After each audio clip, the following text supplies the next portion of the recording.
Bismillahirrahmanirrahim.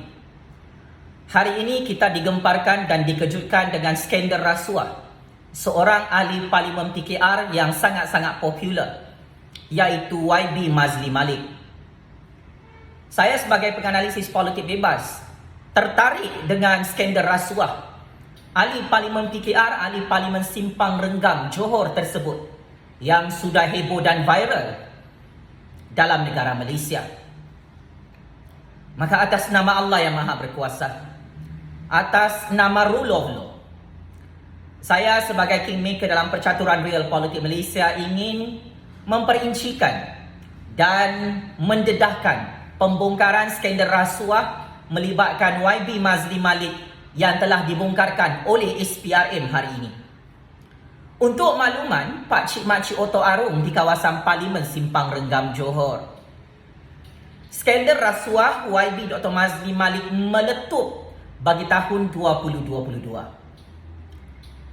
Baru-baru ini Dr. Mazli Malik sendiri telah mendedahkan kepada wartawan-wartawan tempatan bahawa pegawai-pegawai di kawasan Parlimen Simpang Renggam disiasat oleh SPRM, dan Dr. Mazli Malik menganggap ia adalah satu intimidasi politik terhadap pegawai-pegawai bawahannya. Rentetan daripada pengakuan Dr. Mazli Malik tentang tugas SPRM menyiasat pegawai-pegawai bawahannya, maka hari ini viral dan cukup tergempar, cukup heboh skandal rasuah YB Dr. Mazli Malik. Ini kesilapan ahli Parlimen Simpang Renggam sendiri yang mensensasikan skandal rasuah beliau yang sedang disiasat oleh pihak SPRM. Dan saya mengucapkan jutaan terima kasih kepada YB Dr. Mazli Malik kerana akhirnya mengaku beliau disiasat bersama orang-orangnya oleh pihak SPRM. Jika YB Dr. Mazli Malik tidak mengaku baru-baru ini, kita rakyat Malaysia tidak akan tahu apakah skandal rasuah ahli parlimen PKR yang cukup popular, dikenali sebagai bekas Menteri Pendidikan kasut putih, kasut hitam di zaman Kerajaan Pakatan Harapan. Perkara pertama, Suruhanjaya Pencegahan Rasuah Malaysia telah memberi kenyataan rasmi hari ini bahawa ada 2 aduan dan laporan rasuah ke atas bekas Menteri Pendidikan Kerajaan Pakatan Harapan di Putrajaya bernama Dr. Mazli Malik. 2 aduan dan laporan itu adalah berkaitan dengan skandal rasuah dan skandal penyelewengan duit atas nama bekas Menteri Pendidikan tersebut. Maka ini menjadi persoalan. Jika benar Dr. Mazli Malik difitnah dan skandal rasuah ini direka-reka, kenapa ada 2 laporan rasuah atas nama kamu, YB Dr. Mazli Malik, yang amat saya hormati? Ini adalah skandal rasuah yang cukup-cukup menjijikkan, yang cukup-cukup mengejutkan rakyat Malaysia, kerana Dr. Mazli Malik selama ini melawan rasuah, tetapi beliau terpalit dengan skandal rasuah.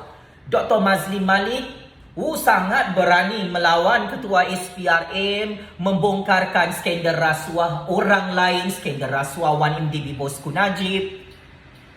Tetapi beliau sendiri terpalit dengan skandal rasuah yang sangat mengejutkan di Putrajaya. Saya sendiri yang mengenali Dr. Mazli Malik sangat terkejut.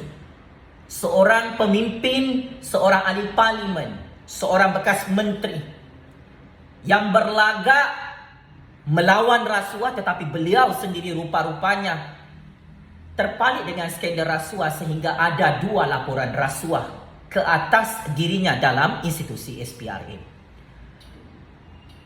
Kedua, SPRM menyatakan proses siasatan yang dibuat oleh pihak SPRM ke atas pegawai-pegawai bawahan ahli Parlimen Simpang Renggam bukanlah satu intimidasi politik untuk mengugut YB Dr. Mazli Malik, kerana ia adalah prosedur biasa mengikut lunas undang-undang dan perlembagaan untuk pegawai-pegawai bawahan Dr. Mazli Malik disiasat oleh pihak SPRM bagi mengumpul bukti jenayah rasuah.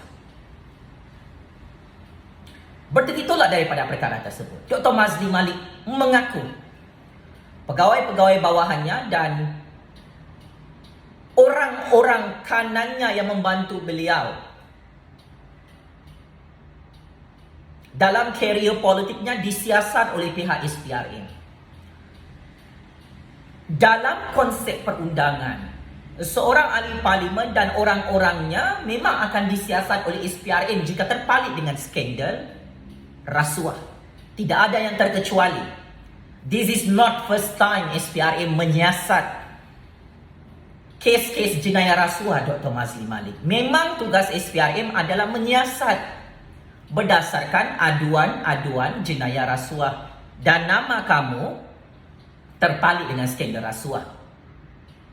YB Dr. Mazli Malik yang amat saya hormati, anda belum ditangkap lagi oleh pihak SPRM, anda belum lagi disiasat sepenuhnya oleh SPRM, anda belum lagi didakwa dalam mahkamah oleh pihak SPRM. Tetapi kenapa anda seperti cacing kepanasan, takut terkencing-kencing dengan skandal rasuah yang sudah dibongkarkan oleh pihak SPRM hari ini? Perkara ketiga, apa yang viral dan tular dalam semua platform media sosial adalah berkaitan skandal jenayah rasuah pemberian kereta mewah dan wang-wang rasuah yang diterima oleh ahli parlimen yang cukup popular dengan skandal kasut hitam, kasut putih dan memaksa orang Cina menggunakan bahasa Jawi, menggunakan tulisan Jawi sewaktu beliau menjadi Menteri Pendidikan. Saya nak tanya dengan YB Dr. Mazli Malik, dokumen berkaitan hadiah rasuah kereta mewah itu, kamu pernah guna kereta tersebut? Dan dokumen itu sudah viral sebentar tadi. Adakah betul kereta yang kamu guna, kereta mewah itu adalah rasuah?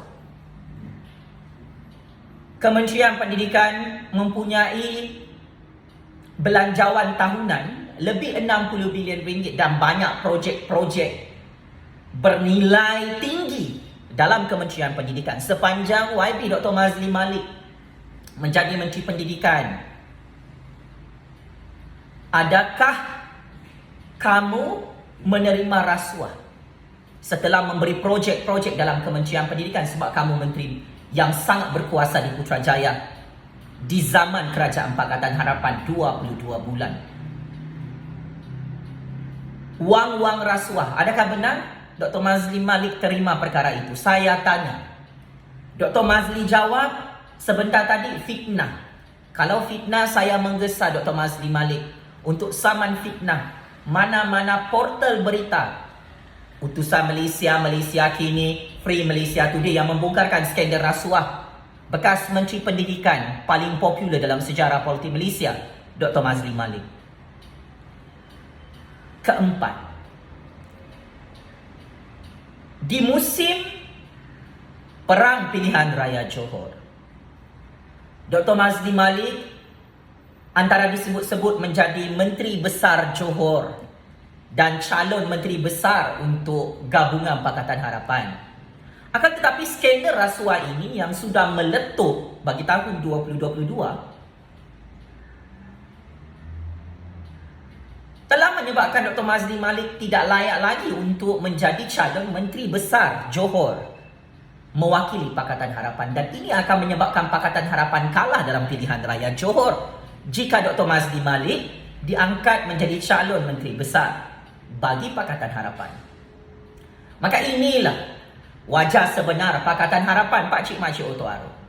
Paku dulang, paku serpih, mengata parti politik lain perompak penyamun rasuah, tetapi Pakatan Harapan sendiri terpalit dengan skandal-skandal jenayah rasuah, jenayah rompakan berprofil tinggi. Dr. Mazli Malik sebelum ini mendedahkan berkenaan pemberian konsesi projek oleh Tan Sri Mudi Yassin, oleh itu Dr. Mahathir dalam Kementerian Pendidikan. Tetapi akhirnya rupa-rupanya Mazli kantoi dengan skandal rasuah apabila SPRM mula menyiasat ahli parlimen simpang renggam itu. Saya tahu cita-cita besar Dr. Mazli Malik bukan sahaja untuk menjadi ahli parlimen, tetapi beliau mahu menjadi Perdana Menteri masa hadapan untuk negara Malaysia. Sayang, seribu kali sayang, baru setahun jagung jadi ahli parlimen, baru setahun jagung jadi ahli politik, sudah terpalit dengan skandal rasuah. Saya ingatkan Dr. Mazli Malik adalah pemimpin yang amanah, yang bersih daripada skandal rasuah. Saya yang mengenali Dr. Mazli Malik, saya cukup kecewa dan cukup terkejut, cukup terkesima. Bagaimana mungkin Dr. Mazli Malik boleh terperangkap dengan wang, dengan pangkat, dengan politik kotor, sehingga Dr. Mazli Malik disiasat oleh pihak SPRM. Saya mengharapkan Dr. Mazli Malik tidak bersalah dalam skandal rasuah ini. Tetapi Dr. Mazli Malik perlu memberi kerjasama yang profesional kepada pihak SPRM. Tak baik memfitnah SPRM, Dr. Mazli Malik. Kalau skandal rasuah ini tidak benar, bagi kerjasama dengan pihak SPRM. Jika anda tidak mahu bagi kerjasama dengan pihak SPRM, saya amat risau jika Dr. Mazli Malik akan ditangkap, disiasat dan masuk lokap SPRM kerana dua aduan laporan rasuah dan penyelewengan. YB Dr. Mazli Malik. Saya sebagai generasi baru menyatakan bahawa jika Dr. Mazli Malik benar-benar akan didakwa dalam mahkamah kerana skandal rasuah ini, kerana isu pemberian kereta mewah secara rasuah, kerana pemberian wang-wang secara rasuah, saya mengharapkan Dr. Mazli Malik letak jawatan sebagai ahli parlimen, berhenti berpolitik, kerana kami rakyat tidak boleh ditipu dan dikencing dengan janji-janji manis Dr. Mazli Malik dan Pakatan Harapan. Manifesto Dr. Mazli Malik yang mana berjanji untuk memasukkan tol di kawasan Parlimen Simpang Renggam, sampai sekarang janji-janji itu tidak ditunaikan. Dr. Mazli Malik hari-hari bercakap tentang dasar dan polisi sistem pendidikan negara, tetapi anda terpalit sebagai pemimpin yang korup, ada skandal rasuah. Dr. Mazli Malik, saya mengharapkan anda minta maaf dengan rakyat Malaysia kerana laporan-laporan rasuah itu perlu anda jawab dalam mahkamah Malaysia. Jika benar semua ini hanyalah fitnah dan rekayasa, saya menuntut Dr. Mazli Malik membersihkan namanya dalam mahkamah. Saya tidak menyatakan Dr. Mazli Malik bersalah, tetapi skandal rasuah ini memburukkan nama anda dan menghancurkan kredibiliti anda sebagai ahli parlimen, sebagai ahli politik. Anda lantang bersuara untuk membongkarkan kes-kes rasuah pemimpin lain dalam kerajaan UMNO BN, terutamanya pemimpin-pemimpin tertinggi Kerajaan Perikatan Nasional Parti Bersatu. Maka saya menggesa Dr. Mazli Malik untuk menghentikan semua wayang politik dan propaganda politik. Dr. Mazli Malik yang dulu saya kenal tidak pernah terpalit dengan rasuah. Tetapi hari ini saya cukup sedih dan kecewa. SPRM mengumumkan ada 2 laporan rasuah ke atas kamu, YB Dr. Mazli Malik. Saya mengharapkan pengadu-pengadu yang menyatakan kamu buat rasuah dan penyelewengan, kamu saman fitnah, segera Dr. Mazli Malik, kerana kes ini akan terus dibongkarkan di Putrajaya. Akhir kata, semoga Allah mengampunkan dosa-dosa kamu merompak, mencuri dan buat jenayah rasuah. Siapa makan cili, dialah yang terasa pedasnya. Saya mengharapkan kebenaran berpihak kepada Dr. Mazli Malik. Tetapi jika SPRM menangkap, mendakwa Dr. Mazli Malik, bagi tahun 2022, Dr. Mazli Malik perlu membersihkan namanya dalam Mahkamah Malaysia. Dulu anda berlagak seperti Tuhan. Ada rakyat minta tolong dengan anda, tetapi anda tidak tolong setelah anda menjadi menteri. Dulu anda jadi menteri sangat sombong, mendongak ke langit tinggi, temberang, tidak lagi melihat rakyat bawahan. Dah hilang jawatan menteri, baru anda tahu tinggi langit kuasa Allah yang maha berkuasa itu. Selama ini 22 bulan Pakatan Harapan memerintah di Putrajaya sangat sombong diri, bongkak, takabur bersama seorang menteri yang cukup saya kenali. Dasar menteri lupa daratan yang diangkat oleh rakyat pada PRU 14 akhirnya kantoi dengan skandal rasuah yang cukup mengejutkan. Apapun, penjara Sungai Buloh kirim salam rindu bosku. Sekian. Wabillahi taufik wal hidayah. Wassalamualaikum warahmatullahi ta'ala wabarakatuh. Checkmate. And game over. Wahai bekas menteri perompak penyamun dalam Pakatan Harapan. Terima kasih.